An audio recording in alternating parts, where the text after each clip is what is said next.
மதிய வெயிலின் சுட்டெரிக்கும் தகிப்பு முழுமையாக தணிந்து வீரனூர் கிராமத்தின் செம்மண் பாதைகளில் மெல்லிய இளஞ்சிவப்பும் தங்க நிறமும் கலந்த அந்தி மாலை வெளிச்சம் மெல்ல பரவ தொடங்கியிருந்தது.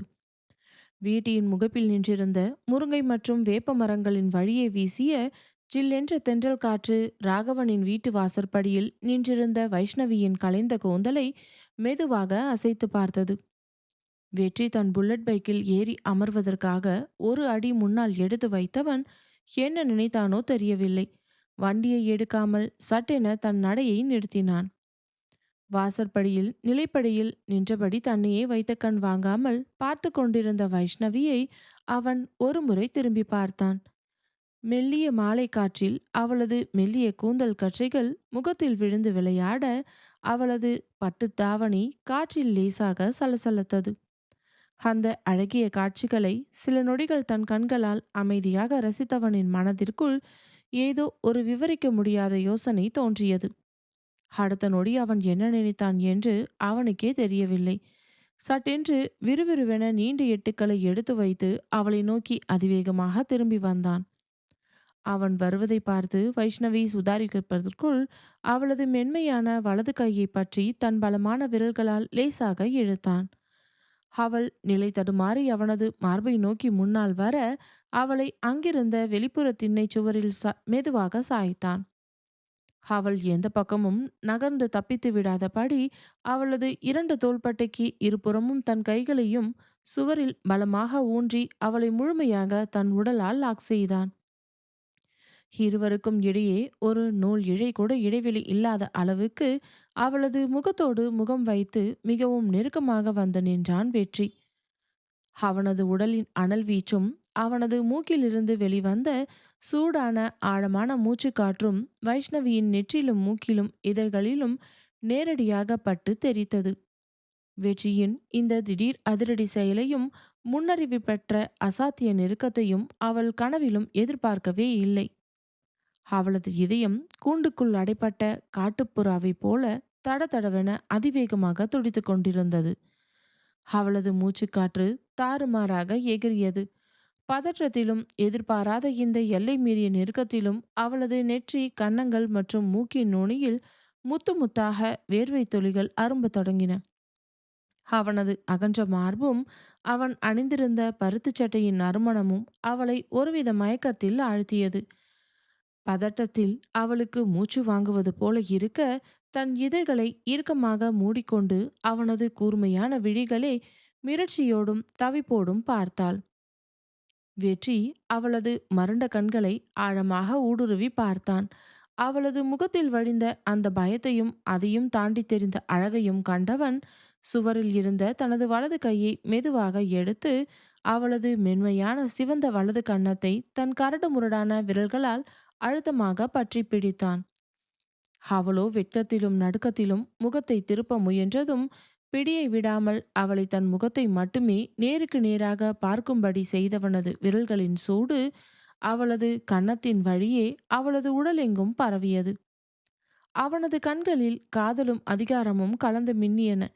குரலில் அழுத்தமும் ஒரு விதமான முரட்டு உரிமையும் அப்பட்டமாக கலந்திருந்தது. இங்கு பாரு வைஷு என்று தன் அழுத்தமான குரலில் பேசத் தொடங்கினான். இவ்வளோ நாளா நான் எதை பற்றியும் பெருசாக அலட்டிக்காம எதுவும் வேண்டாம்னு சொல்லிட்டு அமைதியாக இருந்துட்டேன். ஊரில் யார் என்ன பேசினாலும் சரி, யார் என்ன முடிவு பண்ணினாலும் சரி, ஒதுங்கி போயிட்டேன். ஆனா அது வரைக்கும் ஒன்றும் பிரச்சனை இல்லாமல் போச்சு. வைஷ்ணவி அவனது பேச்சின் தீவிரத்தை கண்டு இமைக்காமல் அவனை பார்த்தாள். அவனது விரல்களின் அழுத்தம் அவளது மெல்லிய கன்னத்தில் பதிந்திருக்க அவளது கண்கள் கலக்கத்தோடு அசைந்தன. வெற்றி அவளது முகத்திற்கு இன்னும் சில மில்லிமீட்டர் நெருங்கி வந்தான். அவனது உதடுகள் அவளது கன்னத்தை தொட்டுவிடும் தூரத்தில் இருந்தன. அவளது கண்களுக்குள் தன் பார்வையை ஆழமாக பதித்து தொடர்ந்தான். ஆனா இப்ப நிலைமை அப்படி கிடையாதுடி. நீ தான் என் பொண்டாட்டின்னு நான் என் மனசுல ஆணித்தரமா ஃபிக்ஸ் பண்ணிட்டேன். புரிஞ்சுதா? அவன் சொன்ன அந்த வார்த்தை வைஷ்ணவியின் நெஞ்சில் ஆழமாக இறங்கி ஒரு சுகமான நடுக்கத்தை உண்டாக்கியது. முன்னாடி அந்த பிரியா பண்ணுன மாதிரியே நீயும் இது ஏதோ விளையாட்டுன்னு நினச்சிட்டு என்னைக்கும் இல்லாத திருநாளா திடீர்னு ஏதாவது மனசு மாறி கல்யாணத்துல ஏதாவது பிரச்சனை பண்ணி நிறுத்திடலாம்னு மனசுக்குள்ள தப்பு கணக்கு போட்டேன்னு வச்சுக்கோயேன். வெற்றியின் முகம் இன்னும் கொஞ்சம் இறுகியது. அவனது அடர்த்தியான மீசை லேசாக துடித்தது. அவனது குரல் மேலும் கனக்க, அப்புறம் இந்த வெற்றிய நீ இதுவரைக்கும் பார்க்காத வேற ஒரு மாதிரி ஆளாத்தான் பார்க்க வேண்டியது இருக்கும். நீ என்ன பிடிக்காம எந்த ஊருக்கு ஓடி போனாலும் சரி, என்கிட்ட இருந்து தப்பிச்சு எங்கேயாச்சும் போய் ஒளிஞ்சுக்கணும்னு நினைச்சாலும் சரி, உன்னை எங்க இருந்தாலும் தேடி கண்டுபிடிச்சி தூக்கிட்டு வந்து ஊர் ஜனங்க முன்னாடி உன் கழுத்துல தாலியை கட்டி என் பொண்டாட்டிய ஆக்கி காட்டுவேன். இந்த வெற்றி சொன்னா செய்வான். நல்லா புரிஞ்சுதாடி? என்று அதிகாரமாக, அதே சமயம் அழுத்தமான காதலோடும் அவளை பார்த்து கேட்டான். அவன் பேசிய அந்த கம்பீரமான முரட்டுத்தனமான குரலிலும் அவனது கண்களில் தெரிந்த அந்த அசைக்க முடியாத உறுதியிலும் வைஷ்ணவிக்கு பயத்தில் தொண்டை வறண்டு போனது. அவளது நாவிலிருந்து ஒரு வார்த்தை கூட வெளியே வரவில்லை. அவனது இந்த உரிமை கலந்த ஆக்கிரமிப்பு அவளுக்குள் ஒரு புதுவிதமான சிலிர்ப்பை உண்டாக்கியது. பயத்திலும் அதிர்ச்சியிலும் அவளது தலை தானாகவே டங்கு டங்கு என்று வேக வேகமாக மேலும் கீழும் ஆடியது.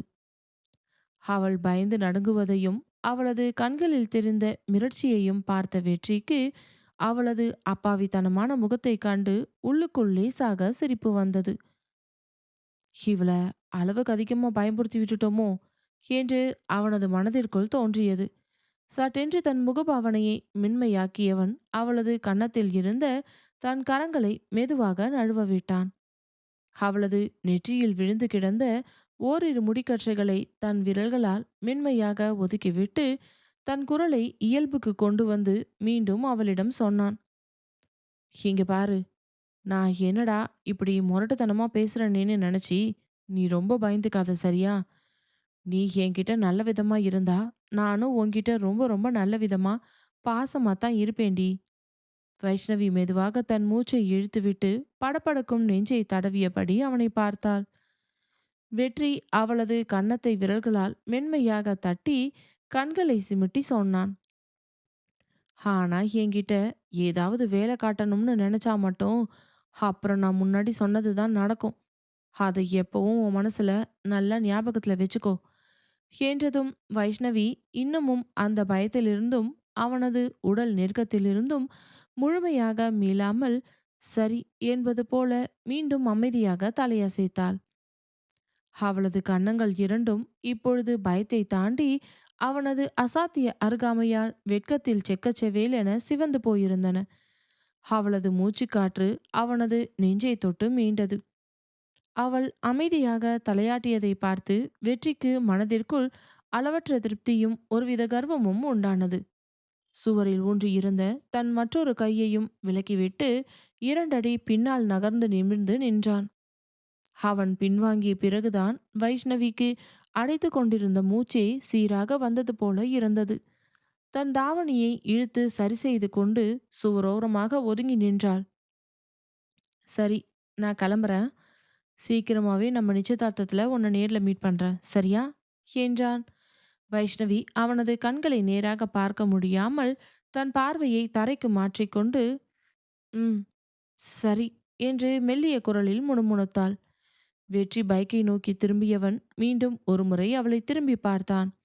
அவளது சிவந்த முகத்தையும் வெட்கத்தில் அவள் உதட்டை கடித்துக்கொண்டு நின்ற அழகையும் ரசித்தபடியே தன் புருவத்தை உயர்த்தி, அப்போ நான் வட்டுமாடி என் பொண்டாட்டி என்று குறும்பான குரலில் இழுத்து சொன்னான். அவன் என் பொண்டாட்டி என்ற அத்தனை உரிமையோடு அழைத்த அந்த நொடியில் வைஷ்ணவியின் கண்கள் மாபெரும் அதிர்ச்சியிலும் அதே சமயம் சொல்ல முடியாத ஒரு சுகமான வெட்கத்திலும் அகல விரிந்தன. வெற்றி அவளது அழகான முகமாற்றத்தை பார்த்து மனதார சிரித்துக்கொண்டே தன் புல்லட் பைக்கை மிதித்து ஸ்டார்ட் செய்தான். வண்டியின் ஆக்சிலேட்டரை திருப்பி அவன் தெருவில் சீறி பாய்ந்து சென்றான். பைக் சத்தம் தூரத்து காற்றில் மெல்ல மெல்ல கரைந்து போகும் வரை வைஷ்ணவி அதே சுவரோரம் சாய்ந்தபடியே நின்றிருந்தாள். அவள் தன் கையை பிடித்து இழுத்த வேகம் சுவரில் சாய்த்த அவளது முகத்தருகே நின்ற அந்த சூடான மூச்சுக்காற்று கன்னத்தை பிடித்து அவன் மிரட்டிய அந்த முரட்டுத்தனமான ஆழமான காதல் எல்லாவற்றையும் விட கடைசியாக அவன் சொல்லிவிட்டு சென்ற அந்த "ஏன் பொண்டாட்டி" என்ற ஒற்றை வார்த்தை அவளது நெஞ்சிற்குள் ஒரு பெரிய சிலிர்ப்பையும், இதுவரை எந்த ஆணிடமும் அனுபவித்திராத ஒரு புதுவிதமான காதலையும் தந்துவிட்டு சென்றது. தன் கன்னத்தை தன் விரல்களால் மெதுவாக தொட்டு பார்த்தவளின் உதடுகளில் அந்த அமைதியான மாலை வேளையில் ஒரு அழகான புன்னகை மெல்ல அரும்பியது. அன்று இரவு வீரனூர் கிராமமே அமைதியில் மூழ்கியிருந்தது. ஆனால் வீட்டின் மேல் மாடியில் உள்ள தனது அறையில் படுத்திருந்த வைஷ்ணவிக்கு மட்டும் ஒரு சொட்டு தூக்கம் கூட வரவில்லை. படுக்கையில் ஒருக்களித்து படுத்திருந்தவள் தன் கைகளை தலையணைக்கு அடியில் வைத்துக்கொண்டு ஜன்னல் வழியாக தெரிந்த நிலவை பார்த்து கொண்டிருந்தாள். அவளது விரல்கள் அறியாமல் அவளது கன்னத்தை தொட்டன. மாலையில் வெற்றி அவளது கன்னத்தை பிடித்து அழுத்திய அதே இடம் இன்னமும் அவளுக்கு லேசாக சுடுவது போலவும், அவனது விரல்களின் தடம் அப்படியே பதிந்திருப்பது போலவும் ஒரு பிரமை தோன்றியது. இந்த வெற்றிக்கு எவ்வளவு முரட்டுத்தனம், எவ்வளோ அதிகாரம் என்று தனக்குத்தானே மெல்லிய குரலில் முணுமுணுத்துக் கொண்டாள். ஆனால் அந்த அதிகாரத்தை நினைக்கும் போது அவளது உதடுகளில் ஒரு மென்னிய புன்னகை மலர்ந்ததை தவிர துளி கூட கோவமோ வெறுப்போ வரவில்லை. சென்னையில் படித்த காலத்தில் எத்தனையோ ஆண்கள் அவளை பின்தொடர்ந்து வந்திருக்கிறார்கள். நாகரிகமாக பேசி வழிந்திருக்கிறார்கள். கார்த்திக் கூட அவளிடம் எத்தனையோ நாட்கள் கனிவாக பேசியிருக்கிறான். ஆனால் அவர்கள் யாரிடமும் தோன்றாத ஒருவிதமான ஈர்ப்பும் பாதுகாப்பும் இந்த கிராமத்து மனிதன் வெற்றிச்செல்வனிடம் மட்டுமே தனக்கு ஏன் தோன்றுகிறது? அவன் காட்டிய அந்த முரட்டுத்தனமான உரிமையில், "நீ என் பொண்டாட்டி, உன்னை யாருக்கும் விட்டுத்தர மாட்டேன்" என்று அவன் சொன்ன அந்த வார்த்தையில் இருந்த உண்மைத்தன்மை அவளது இதயத்தை அடியோடு சாய்த்து விட்டது என்பதை அவள் முழுமையாக உணர்ந்தாள். தன் தலையணையை இறுக்கமாக கட்டியணைத்து கொண்டாள் வைஷ்ணவி. அவளது கன்னங்கள் இருட்டிலும் வெட்கத்தில் சிவந்து போயிருந்தன. அதே நேரத்தில் மறுபுறம் உள்ள வெற்றிச்செல்வன் வீட்டிலும் நிலைமை சாதாரணமாக இல்லை. தன் அறையின் பால்கனியில் நின்று கொண்டு குளிர்ந்த இரவு காற்றை வாங்கியபடி வானத்தை வெறுத்து பார்த்து கொண்டிருந்தான் வெற்றி. அவனது வலது கை விரல்கள் இன்னமும் அவளது கன்னத்தின் மென்மையை உணர்ந்து கொண்டிருப்பதாகவே அவனுக்கு தோன்றியது. மாலையில் அவளை சுவரில் சாய்த்து அத்தனை நெருக்கமாக நின்ற அந்த நொடிகள், அவளது கண்களில் தெரிந்த அந்த மிரட்சியும் வெட்கமும், அவளது மேனியின் வாசனையும் மூச்சுக்காற்றின் சூடும் அவனது மனதை விட்டு அகலவே இல்லை. வைஷூ என்று தனக்குத்தானே ஆழமாக சொல்லி பார்த்தான். அந்த பெயரை உச்சரிக்கும் போதே அவனது நெஞ்சிற்குள் ஒரு புதிய பலமும் சந்தோஷமும் பிறந்தது. அவன் மனதிற்குள் பல வருடங்களாக அடைப்பட்டு போயிருந்த அத்தனை தயக்கங்களையும், பிரியாவின் நினைவுகளால் ஏற்பட்ட கசப்புகளையும் இந்த ஒரே ஒரு மாலை நேரத்து சந்திப்பு சுக்குநூறாக உடைத்தெறிந்து விட்டது. "இனிமே என் வாழ்க்கையில நீ மட்டும்தாண்டி" என்று வானத்து நிலவை பார்த்து மனதார சொல்லிக் கொண்டான் வெற்றி. வீரனூரின் அந்த அமைதியான நள்ளிரவில் இரண்டு வெவ்வேறு வீடுகளில் இரண்டு வெவ்வேறு அறைகளில், ஆனால் ஒரே மாதிரியான காதலோடும் நிச்சயதார்த்த நாளுக்கான ஆவலோடும் தங்களின் புதிய வாழ்க்கை பயணத்தை எதிர்நோக்கி காத்திருந்தன அந்த இரண்டு இதயங்களும். வெற்றி செல்வன் அந்த அமைதியான மாலை வேளையில் தன் முரட்டுத்தனமான காதலை ஆழமாக பதிவு செய்துவிட்டு சென்ற அந்த நாள் முதல் வைஷ்ணவியின் வாழ்க்கையிலும் அவளது தினசரி நடவடிக்கையிலும் ஏதோ ஒரு விவரிக்க முடியாத புதிய மாற்றம் மிக மெதுவாக ஏற்படத் தொடங்கியிருந்தது. அவளுக்குள் நிகழ்ந்து கொண்டிருக்கும் அந்த உணர்ச்சி மாற்றத்தை வீட்டின் வெளிப்பார்வைக்கு யாராலும் உடனடியாக கண்டுபிடிக்க முடியாது. ஆனால் அவளது ஆழமான சொந்த மனதிற்கு அது அத்தனை தெளிவாகவும் அழகாகவும் தெரிந்திருந்தது. நாள் முழுவதும் வீட்டில் குடும்பத்தாரோடு சாதாரணமாக பேசிக் கொண்டிருந்தாலும் சரி, சமையலறையில் அம்மாவிற்கு உதவி செய்து கொண்டிருந்தாலும் சரி, சில தனிமையான நேரங்களில் அவளது நினைவுகள் வெற்றிச்செல்வனின் பக்கமே சிறகடித்து பறந்தன. வெற்றி அவளது கண்களை ஆழமாக பார்த்து உரிமையோடு சொன்ன அந்த ஒவ்வொரு வார்த்தைகளும் அவளது காதுகளுக்குள் மீண்டும் மீண்டும் ஒலித்து கொண்டே இருக்கும். "நீ என் வாழ்க்கையில ரொம்ப முக்கியமான இடத்துல இருக்க. நீ தான் என் பொண்டாட்டின்னு நான் என் மனசுல ஆணித்தரமா ஃபிக்ஸ் ஆயிட்டேன்." அவன் சொன்ன அந்த அதிகாரமான காதலான வார்த்தைகளை நினைத்தாலே போதும். யாருமே இல்லாத அந்த தனிமை வேளையிலும் வைஷ்ணவியின் பவள உதடுகளில் அவளுக்கே தெரியாமல் தானாகவே ஒரு மெல்லிய வெட்கமான புன்னகை அரும்பிவிடும். அன்று மாலை வேளையிலும் அப்படித்தான் நிகழ்ந்தது.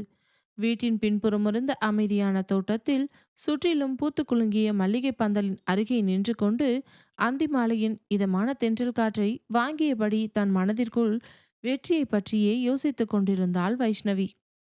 அப்போது தோட்டத்தில் அமைக்கப்பட்டிருந்த செம்மண் பாதையின் வழியே தலையை குனிந்தபடி கார்த்திக் எதிரே நடந்து வருவதை அவள் கவனித்தாள்.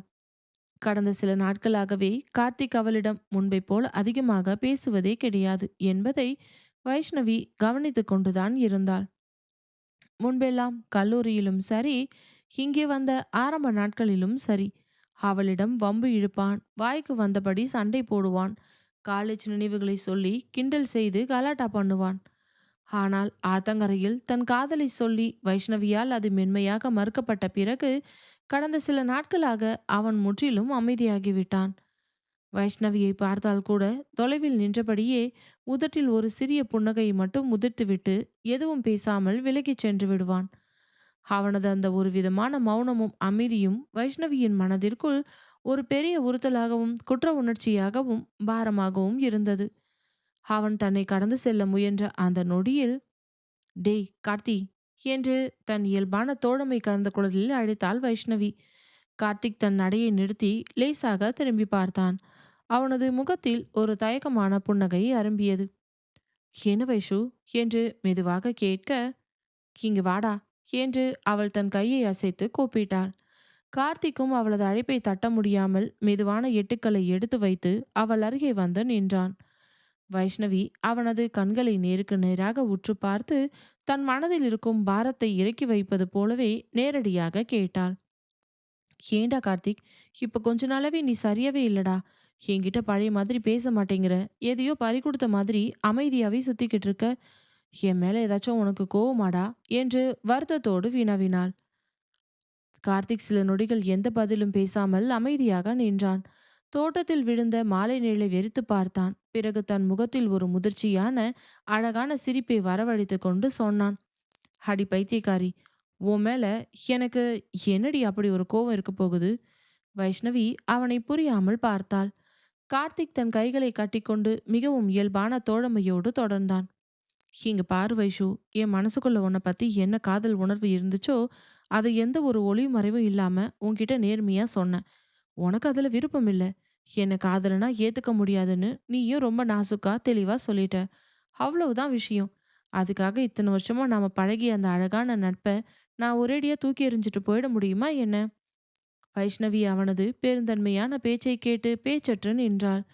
கார்த்திக் அவளது தோளை லேசாக தட்டி சொன்னான். நான் இப்போ ரொம்ப தெளிவா ஒரு முடிவு எடுத்துட்டேன் வைஷு. உன்னோட ஆயுசுக்கும் ஒரு நல்ல உண்மையான பெஸ்ட் ஃப்ரெண்டாவே உன் கூட இருக்கணும்னு முடிவு பண்ணிட்டேன். அது போதுண்டா எனக்கு.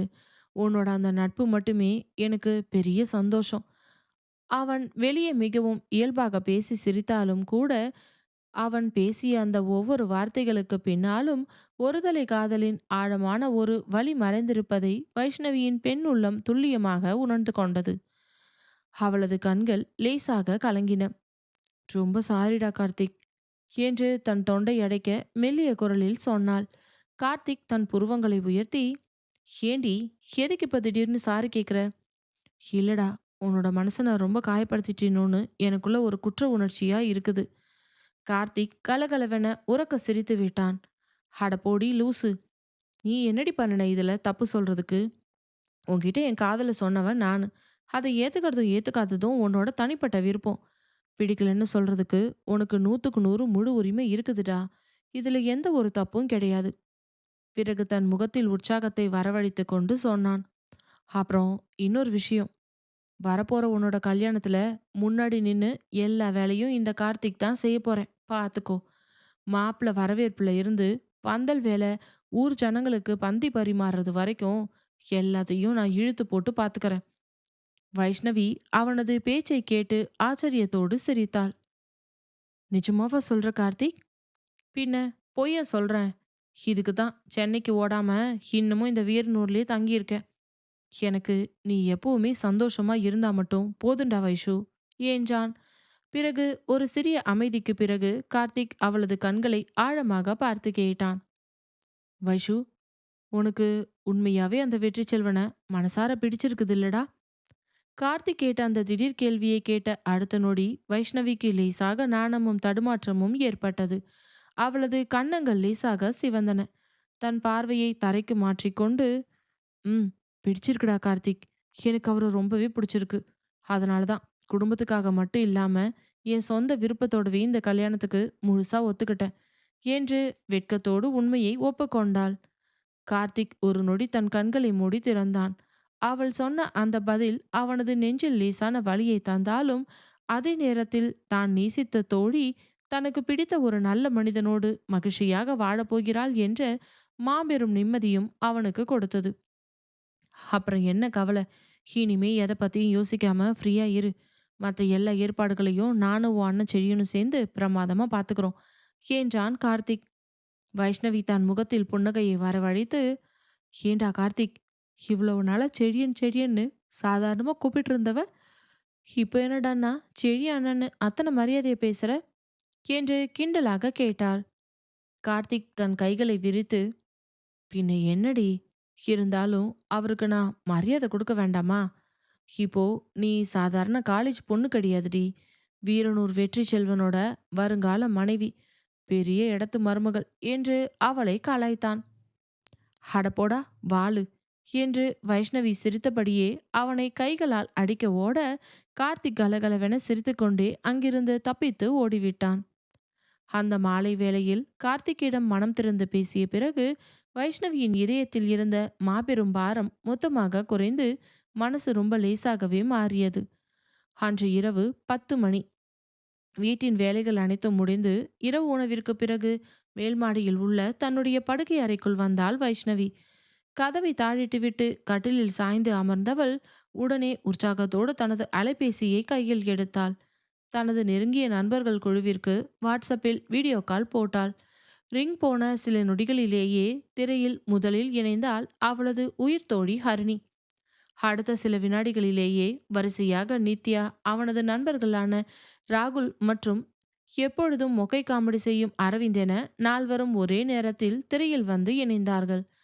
நால்வரின் முகங்களும் திரையில் தோன்றிய அடுத்த கணமே அந்த வீடியோ காலில் பிரம்மாண்டமான கலகலப்பும் சிரிப்பொலியும் வெடித்தது. நித்யா தன் கண்களை விரித்து, அடடே எல்லாரும் வாங்கடி வந்து பாருங்க, நம்ம வீரனூர் கிராமத்து இளவரசி வெற்றி வீட்டு வருங்கால மருமக வைஷ்ணவி மேடம் தான் லைன்ல வந்துட்டாங்க என்று குரலை உயர்த்தி முதல் கிண்டலை ஆரம்பித்தாள். அரவிந்த் தன் தலையை சொரிந்து, வணக்கம் மேடம், நாங்கெல்லாம் சென்னையில் இன்னும் வேலை கிடைக்காம அலைஞ்சுக்கிட்டு இருக்கோம். நீங்க என்னடான்னா சைலண்டா ஊருக்கு போய் பெரிய இடத்துல கல்யாணத்துக்கு கொடி நட்டுட்டீங்களாமே என்று கலாய்த்தான். வைஷ்ணவி தன் தலையணையை மடியில் வைத்துக்கொண்டு முகம் சிவக்க சிரித்தாள்.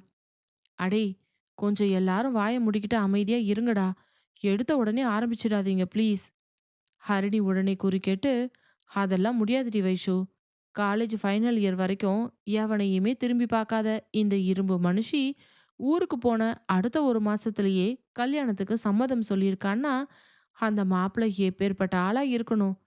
முதல்ல ஆரம்பத்துல இருந்து எல்லாத்தையும் விவரமா சொல்லுடி என்று ஆவலோடு கேட்டாள். வைஷ்ணவி தன் கூந்தலை ஒதுக்கிவிட்டு தன் முகத்தில் அரும்பிய வெட்கத்தை மறக்க முடியாமல் பேசத் தொடங்கினாள்.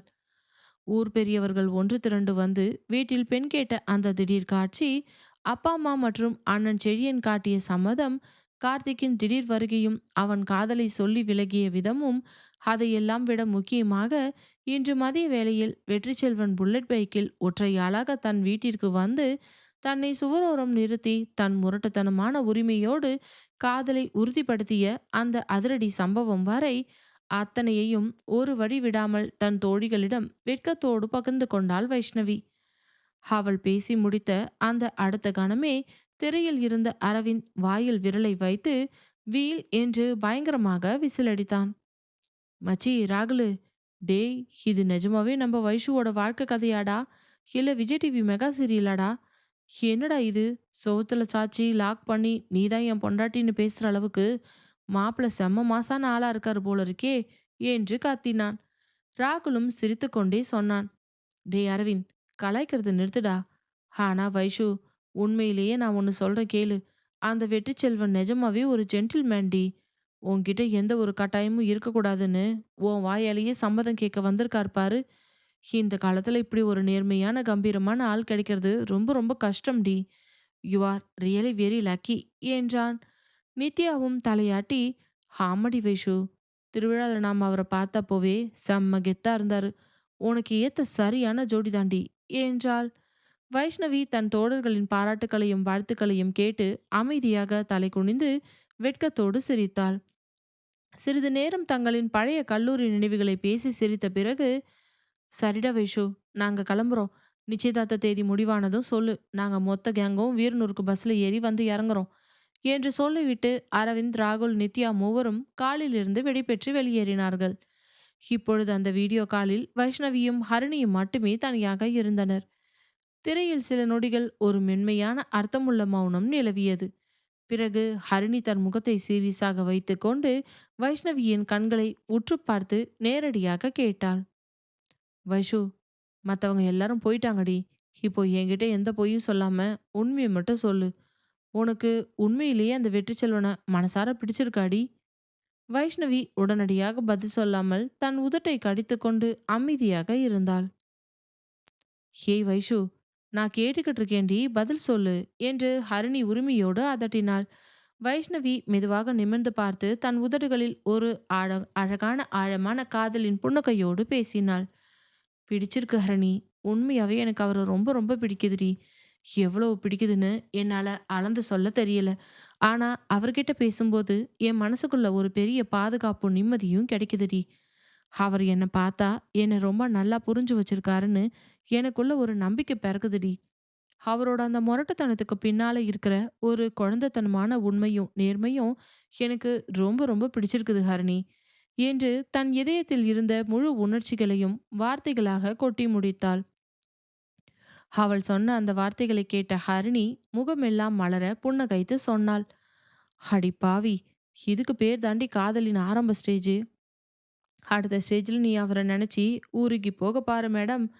வைஷ்ணவி தன் தலையணையால் திரையை மறைத்து கொண்டு, சி, போடி லூசு, எப்போ பார்த்தாலும் என்னை கிண்டல் பண்ணிக்கிட்டே இரு என்று செல்லமாக சிரித்தாள். சிறிது நேரத்தில் தோழியிடம் பேசிவிட்டு வீடியோ காலை துண்டித்தாள் வைஷ்ணவி.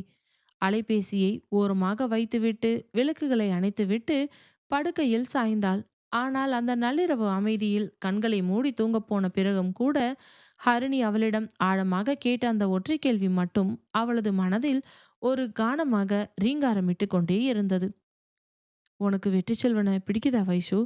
அந்த கேள்விக்கு அவளது துடிக்கும் இளம் இதயம் எந்த ஒரு தயக்கமும் இல்லாமல், ஆமா, நான் வெற்றி செல்வனை உயிருக்கு உயிரா நேசிக்க தொடங்கிவிட்டேன் என்ற அழகான காதல் பதிலை முதல் முறையாக தனக்குத்தானே ஆழமாக சொல்லிக் கொண்டிருந்தது. அந்த நள்ளிரவு நேரம் ஹரிணியுடன் அத்தனை நேரம் அலைபேசியில் மனம் திறந்து பேசிவிட்டு அழைப்பை துண்டித்து விறகும் கூட வீட்டின் மறையில் இருந்த வைஷ்ணவிக்கு ஒரு சொட்டு தூக்கம் கூட வரவே இல்லை. படுக்கையில் படுத்துக்கொண்டு பக்கத்திற்கு பக்கம் புரண்டு புரண்டு படுத்துக்கொண்டே இருந்தாள். அறையின் ஜன்னல் திருச்சியிலேயே விலக்கிக் கொண்டு உள்ளே நுழைந்த மெல்லிய நிலவொளி அவளது படுக்கையை தொட்டு அவளது முகத்தில் அழகாக படர்ந்திருந்தது. ஆனால் அவளது எண்ணங்கள் முழுவதும் ஒரே ஒரு புள்ளியிலேயே வட்டமிட்டு கொண்டிருந்தன. அவனது நினைவுகள் நெஞ்சில் அலைமோதிய அடுத்த கணமே வைஷ்ணவியின் உதடுகளில் அவளுக்கே தெரியாமல் தானாகவே ஒரு பேரழகான வெட்க புன்னகை மலர்ந்தது. அவளது கன்னங்கள் இருட்டிலும் சுட சுட சிவந்து போயின. தன் இரு கைகளாலும் தலையணையை எடுத்து முகத்தில் அழுத்தமாக வைத்து மூடிக்கொண்டாள். ஐயோ கடவுளே, என்ன ஆச்சு? என் நேரமும் எனக்கு இந்த முரட்டு வெற்றிச்செல்வனை பத்தியே யோசிச்சுட்டு இருக்கேனே என்று சொல்லிக்கொண்டே அந்த தலையணைக்குள் தன் முகத்தை புதைத்து நாணத்தில் சிலிர்த்து கொண்டாள். அதே நள்ளிரவு நேரத்தில் வீரனூர் கிராமத்தின் மறுபக்கத்தில் உள்ள வெற்றிச்செல்வனின் வீட்டிலும் தன் அறையின் மெத்தையில் படுத்து தூங்க முடியாமல் ஒருவன் விழித்து கொண்டிருந்தான். அவன் வேறு யாருமில்லை, வெற்றி செல்வன். வீட்டின் மேல்மாடி பால்கனியின் கைப்பிடி சுவரில் தன் கைகளை ஊன்றியபடி நின்று கொண்டு வானத்தில் பிரகாசமாக ஒளி வீசிக் கொண்டிருந்த முழு நிலவையே ரசித்து பார்த்து கொண்டிருந்தான். அவனது உதடுகளின் ஓரத்தில் ஒரு மெல்லிய அமைதியான, யாரும் பார்த்திராத புதிய புன்னகை தவழ்ந்து கொண்டிருந்தது. அந்த முகபாவனையை பார்க்கும் எவருக்குமே மிக தெளிவாக புரிந்துவிடும், இந்த கம்பீரமான மனிதனின் ஆழமான இதய கோட்டைக்குள் இப்பொழுது ஒரு பெண் மட்டுமே முழுமையாக குடியேறிவிட்டாள் என்பது. மாலையில் அவள் தன் கண்களை நேருக்கு நேராக பார்த்து அத்தனை உறுதியோடும் நாணத்தோடும் சொன்ன அந்த ஒற்றை வாக்குறுதி அவன் நினைவில் வந்து மோதியது. நீங்க எதை பத்தியும் கவலைப்படாதீங்க வெற்றி செல்வன். நிச்சயமா நம்ம கல்யாணம் ரொம்ப சிறப்பா நடக்கும். அவள் சொன்ன அந்த வார்த்தையை நினைத்த அடுத்த நொடியில் வெற்றி செல்வனின் கம்பீரமான முகத்தில் புன்னகை இன்னும் விரிந்து பிரகாசமானது. அவனது நெஞ்சில் பல நாட்களாக இருந்த அத்தனை பாரங்களும் விலகி மனம் பஞ்சாக லேசாகி இருந்தது. அப்பொழுது அவனுக்கு பின்னால் மாடிப்படிகளில் இருந்து ஒரு மெதுவான குரல் கேட்டது. என்ன அண்ணே, நிலாவை மட்டும் இமைக்காம பார்த்துட்டு தனியா நின்னு இப்படி ரகசியமா சிரிச்சுக்கிட்டு இருக்கீங்க என்றதும் வெற்றி செல்வன் சட்டென திரும்பி பார்த்தான். அங்கே அவனது தம்பி அன்பு செல்வன் கையில் ஆவி பறக்கும் பால் டம்ளரோடு முகத்தில் குறும்பு சிரிப்பை தாங்கியபடி நின்று கொண்டிருந்தான். வெற்றி செல்வன் தன் புருவங்களை லேசாக சுருக்கி தன் முகத்தை சரி செய்து கொண்டு, அடே அன்பு, ஒண்ணுமில்லடா, சும்மா குளிர்ந்த காத்த வாங்கிக்கிட்டு நின்ன என்று கூறி மழுப்பினான். அன்பு பால் டம்ளரை அவனிடம் நீட்டிவிட்டு சிரித்தான். அண்ணே, தயவு செஞ்சு என்கிட்ட இந்த மழுப்புற வேலையெல்லாம் வச்சுக்காதீங்க. நான் ஒன்றும் இந்த ஊருக்கு புதுசும் இல்ல, சின்ன பையனும் இல்ல அண்ணே. அடே, இப்போ என்னடா சொல்ல வர்ற? பின்ன என்ன அண்ணா, நம்ம கார வீட்டு வெற்றி செல்வன் அண்ணன் ஒரு பொண்ணை நினைச்சு உயிருக்கு உயிரா தீவிரமா காதலிக்க ஆரம்பிச்சிட்டாருன்னு இந்த வீரனூர் ஊருக்கே அப்பட்டமா தெரியுதே அண்ணே என்று தன் கண்களை சிமிட்டி கிண்டல் அடித்தான். வெற்றி செல்வன் அவனை பொய்யாக முறைத்து பார்த்து, டேய் அன்பு, வாயை மூடிட்டு மரியாதையா போய் தூங்குடா என்றான். அன்பு செல்வன் தன் கைகளை கட்டிக்கொண்டு விடாமல் சொன்னான். சரி அண்ணே, நீங்க சொல்றத நான் நம்புறேன். ஆனா உங்களை ஒரே ஒரு சின்ன கேள்வி மட்டும் கேட்குறேன். இப்போ இந்த நைட் நேரத்துல வைஷ்ணவி அண்ணி உங்களுக்கு ஃபோன் பண்ணா, நீங்க எத்தனை ரிங்ல ஃபோன் எடுத்து பேசுவீங்க அண்ணே என்று குறும்பாக கேட்டான்.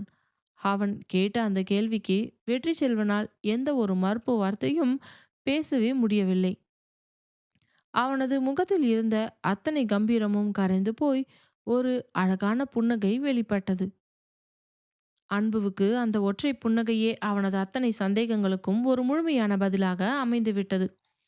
ஆஹா, கண்டுபிடிச்சிட்டே அண்ணே, நம்ம அண்ணன் மனசு சுத்தமா கல்லாயிடுச்சு என்று காலியாயிடுச்சு என்று கத்திக்கொண்டே அன்பு மாடிப்படியில் சிரித்தபடி கீழே ஓடிவிட்டான்.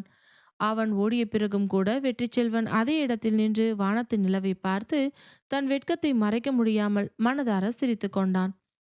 அடுத்த நாள் அதிகாலை பொன்விடியல் சூரியன் உதிக்கும் போதே வீரனூர் கிராமம் முழுவதும் ஒரு மாபெரும் மங்களகரமான செய்தி காட்டுத்தீ போல அதிவேகமாக பரவத் தொடங்கியிருந்தது.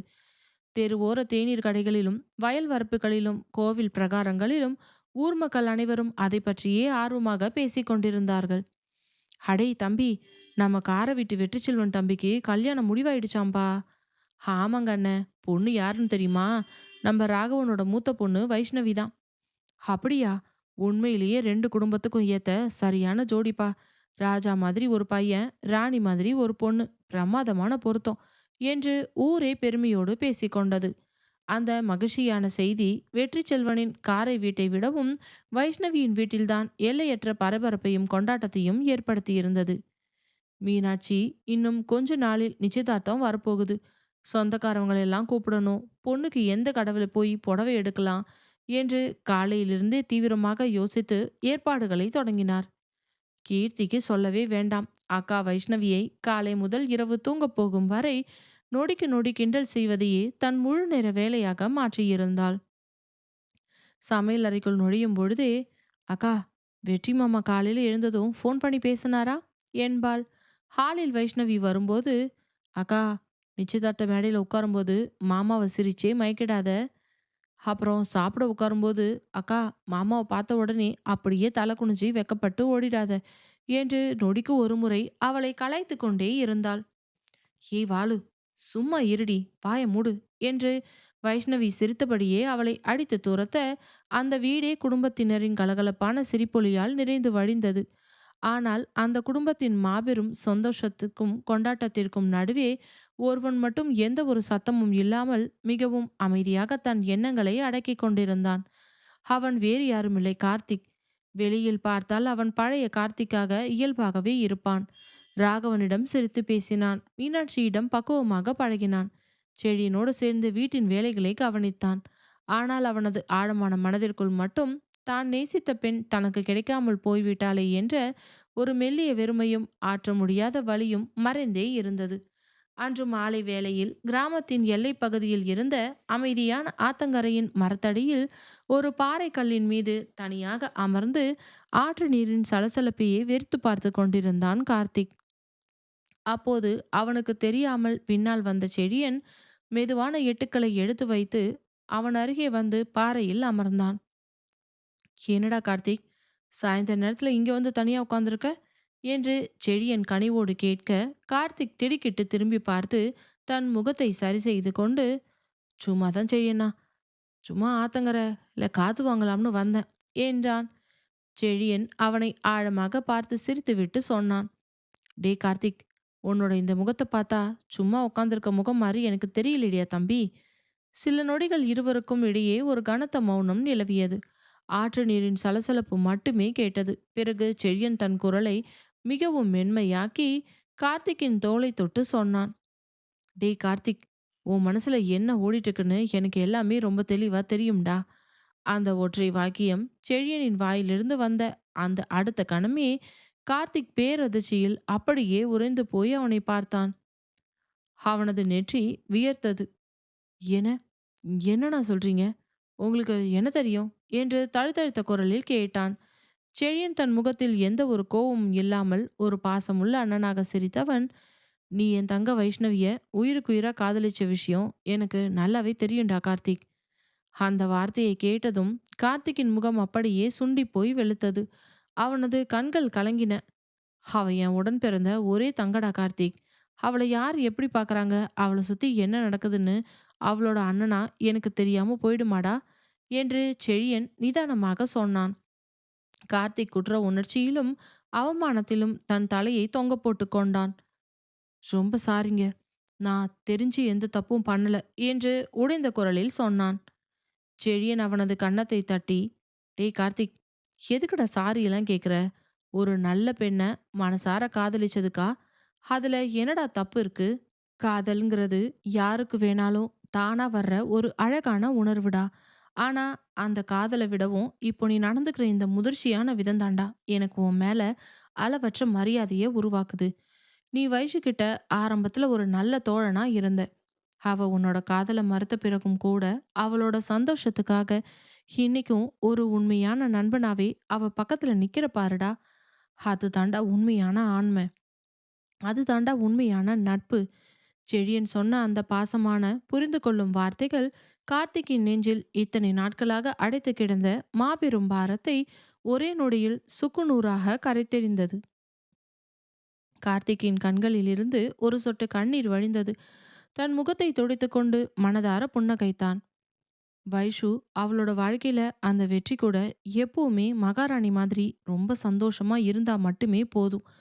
அவளோட நிம்மதியும் சந்தோஷமும் தான் எனக்கு எல்லாத்தை விடையும் ரொம்ப முக்கியம் என்று தன் உண்மையான மனதை வெளிப்படுத்தினான் கார்த்திக்.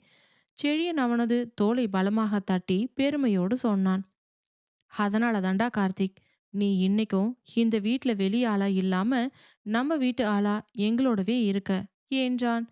இருவரும் ஒருவரையொருவர் பார்த்து மனதார சிரித்துக் கொண்டார்கள். பல நாட்களாக இருவருக்கும் இடையே இருந்த அந்த தயக்கமும் பாரமும் மொத்தமாக மறைந்து ஒரு புதிய பாசப்பிணைப்பு அங்கே உருவானது. அந்த அழகிய அந்திமாலையின் பொன் வெளிச்சத்தில் வீரனூர் கிராமத்தின் அத்தனை மனிதர்களின் மனங்களிலும் மகிழ்ச்சியும் உற்சாகமும் கரை புரண்டு ஓடிக்கொண்டிருந்தது. வெற்றி செல்வன் வைஷ்ணவி என்ற இரண்டு இதயங்களின் அழகான காதல் பந்தத்திற்கு அடித்தளமிடும் விதமாக நாளையிலிருந்து அந்த வீணூர்காரி வீட்டில் ஊரே மெச்சும் வகையிலான மாபெரும் பிரம்மாண்ட நிச்சயதார்த்த ஏற்பாட்டு வேலைகள் முழுவீச்சில் தொடங்கப் போகின்றன.